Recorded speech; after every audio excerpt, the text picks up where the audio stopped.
Hello and welcome back to another episode of the Help Is Here podcast, brought to you by the Beyond Compulsion Academy.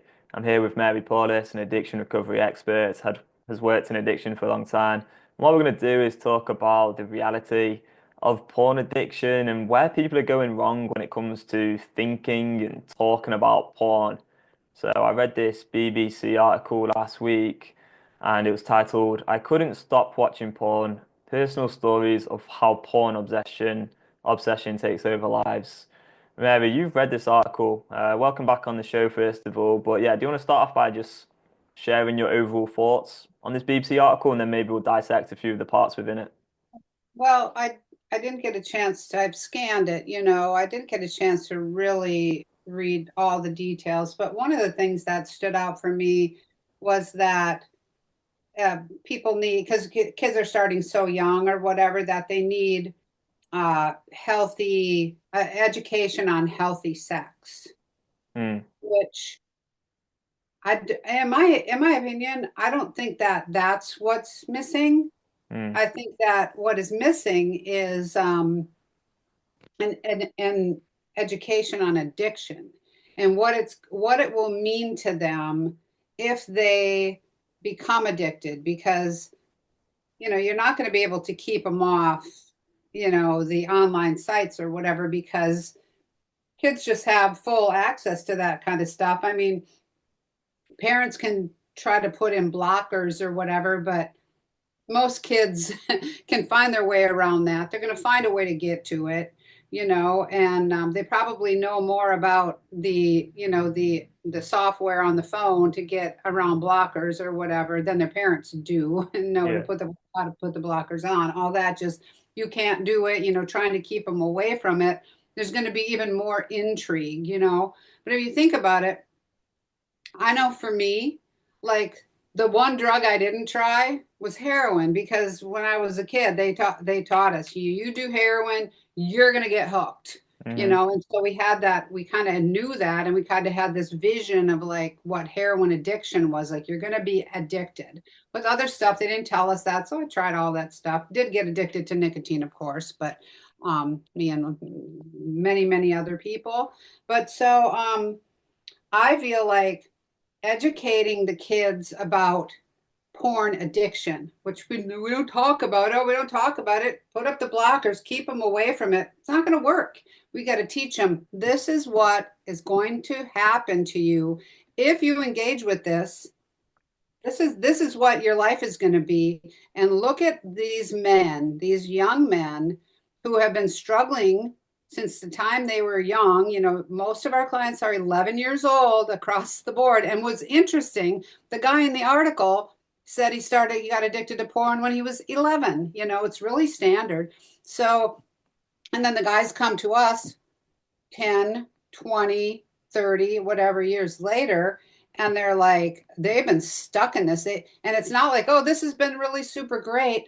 They, from the time they get addicted, they're like, oh my God, this is bad, and I want out of this. And then years later, they're still stuck in it. yeah, So let's share this remember letter from one of our clients to show, like, this is the education that you need. You need to know what you're getting into, because the truth is you can do it. No one's going to stop you from getting into the porn stuff. Your parents aren't going to be able to block you from that. It's just everywhere now. It's on Instagram, it's on YouTube. You don't have to just go into some hardcore porn site to yeah. become addicted. So let's give them a little dose of what it really means to be stuck in a porn addiction. Yeah, before I weigh in with the remember letter of one of our clients, and obviously we have loads of these now, and they're equally as sort of dark and depressing, and really sort of expressing that reality of being in the addiction. Like a few sort of stats from this article include that 10% of children had seen porn by the age of 9 and 27% had seen it by age 11. Now, I imagine those percentages just get higher and higher as, these people get older, these children get older. And, in this article by the BBC, they're talking a lot about how, they're talking about hairless vulvas, 9-inch penises. They're talking about he emphasizes that the lack of quality sex education for young people leads to them looking for information elsewhere. but there's just Right. very, very little on the reality of addiction. And, they're talking about physically aggressive sex acts and how porn can lead to that and all sorts. And don't get me wrong, these are massive, massive issues. And, I don't want to take anything away from them, but I just really get the impression in society when people talk about porn, they're often relating it to sex and they're not actually relating it to addiction, as you say. If people understood the reality of these addictions, then maybe people wouldn't end up looking at porn so much. And then later on in this article, I think they're talking more about how to kind of the reasons why people look at porn and they're talking about, boredom and things like that. But it's like, no, the reason people are looking at porn is due to this compulsive desire. It's due to how addictive porn is. It's so massively underestimated. And talking about the underestimation of it, this is a remember letter from one of our clients, Remember what it's really like to have to engage in my compulsive behavior, out of control, not being able to stop. Time and time again, I've decided that I've had enough of my compulsive behavior, but I still find myself back engaging because somehow all the reasons not to do it had disappeared and I'd said, fuck it. I know I shouldn't give in, but I tell myself it's not that bad, that it'll be nice to escape for a while, that I deserve it. So I give in, even though I know I shouldn't, causing me to lose trust in myself and faith in myself and my decision making. I'm tired of all the time and mental energy wasted thinking about not engaging, the hours spent actually engaging, and the days afterwards feeling drained and spending what little energy I have left trying to figure out how to not end up in this situation again, only to end up back in it anyway. After engaging, I can't stop thinking about further engaging, which eventually leads to engaging again and again, leaving me a near lifeless shell of a human being. If I feel bad, I engage in an attempt to feel better. If I feel good, I engage as a way to reward myself to relax, or in an attempt to feel even better, only to be filled with regret, disgust, frustration, and disappointment in myself. Not long after, I feel anxiety, loneliness, and a fear of never escaping this compulsion, hopelessness. Worst of all, a lack of interest in pretty much everything, especially in social activities and meeting new people and anything requiring any kind of effort, unhappiness, and depression. I get brain fog, feel disassociated, and become apathetic. I lose my drive for life and my capacity to love and form connections. Sometimes I become so apathetic that I give in just to feel something. There's also a Mm. tendency for me to end up in social situations and meet interesting people either hours or days after a session with a strong desire for me to feel normal, have a functional brain, and enjoy life in the present moment, only to be unable to do so because I'm still feeling the consequences of the last session as well as thinking about the next, having to wear a mask to conceal that there is something wrong, pretending everything is normal and feeling fake and feeling drained when I get home. How can I still be willing to destroy my mental health, capacity for love and happiness, and the best parts of myself, only to temporarily relieve the discomfort caused by the very thing I'm choosing to engage in, only for the compulsion to be reinforced and the discomfort prolonged? The compulsion causes these symptoms, it doesn't relieve them. It's a pointless and never ending cycle of mental torture. Wow. Yeah.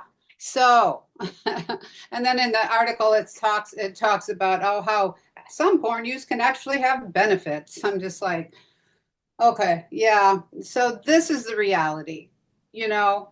And if you want to help your kids not become addicted, share this with them. This is the reality. These are real people.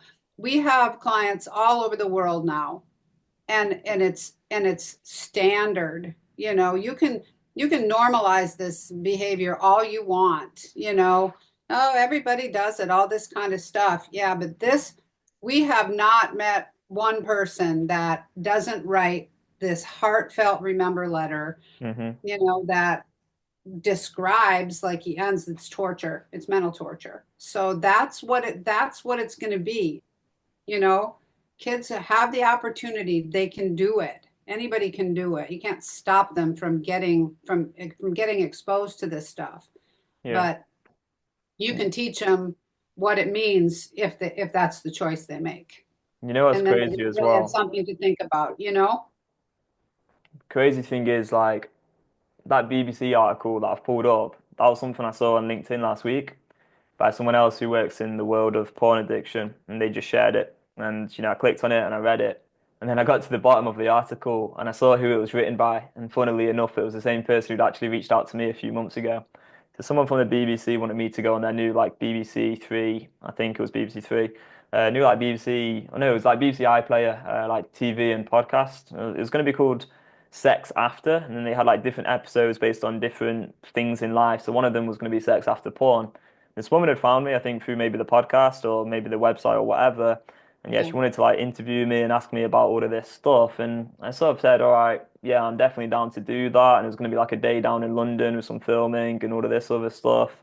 But yeah, it'd probably be good to like kind of open up about it all. But then when they started to ask me the questions that they wanted to ask on TV and on the podcast, like nothing had anything to do with addiction. It was about how has porn impacted your sex life and how is your sex life now after porn and all of these different questions. So it's all just about sex. But I think through working with you for a year and obviously your like extensive experience working in addiction, what I've come to understand is that the problem with porn is to do with addiction. It's not really to do with sex so much, but people can get the choices that they make day in, day out very conflated and mix things up entirely in their minds because obviously there's a lot of porn, yeah, obviously it's somewhat to do with sex, of course it is. But I think when you can really nail down in your mind that this is just another, not to like minimize it, but this is an addiction. This is an addiction. That's what I want to get across, right? When you know this is an addiction,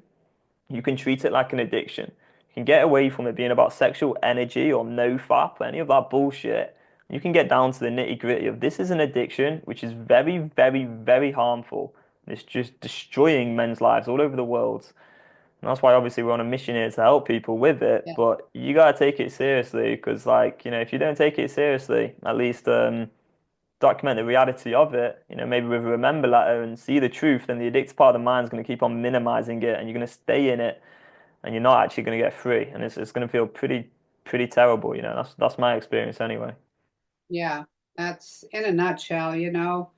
I think if, you know, the more people that can listen to this and the more we can educate on the reality of the addiction, you Mm, know, being in the addiction.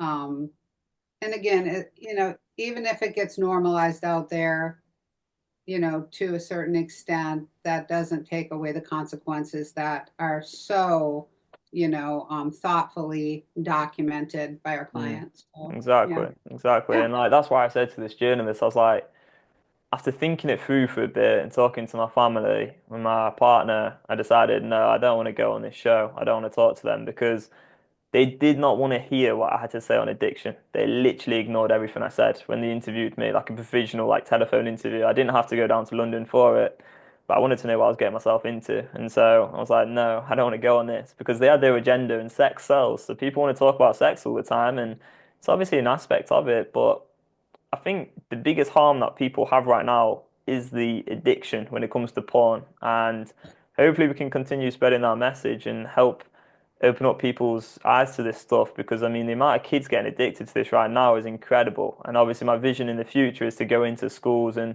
spread this message further. I actually rang up a few schools in my local area this week and just said to them, look, this is a big problem.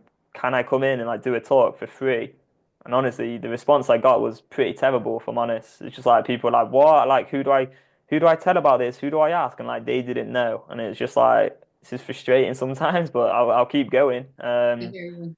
Keep going because I think I would have liked that if I was younger, just someone to kind of share their story and go, look, this is the reality of porn. Let's stop making jokes about it now and Yeah. actually So address it. send a link to this podcast over to the BBC, you know? Yeah, I actually will. I'll send it straight to the Yeah. person who's wrote it and just kind of say, look, you should take another angle with all this addiction stuff because, well, not this addiction stuff, but this porn stuff The because, porn stuff. yeah, Yeah. addiction's a real problem here. Yeah. All Alongside other right. problems. But anyway, all right. Thanks so much for watching or listening. I appreciate it's been a dark one, but hopefully it can help you realize actually the reality of this addiction and also that you're not alone and that help is absolutely here as well because you don't have to stay in this addiction. You can overcome this for good. And on that point, if you do want more resources, then you can go and take the compulsion test on beyondcompulsionacademy.com. And obviously, we're going to continue posting more YouTube and podcast videos. So stay tuned for more. Hopefully, we can help some people. Thanks for watching or listening, and we'll see you in the next one. Bye Okay, bye. Tom.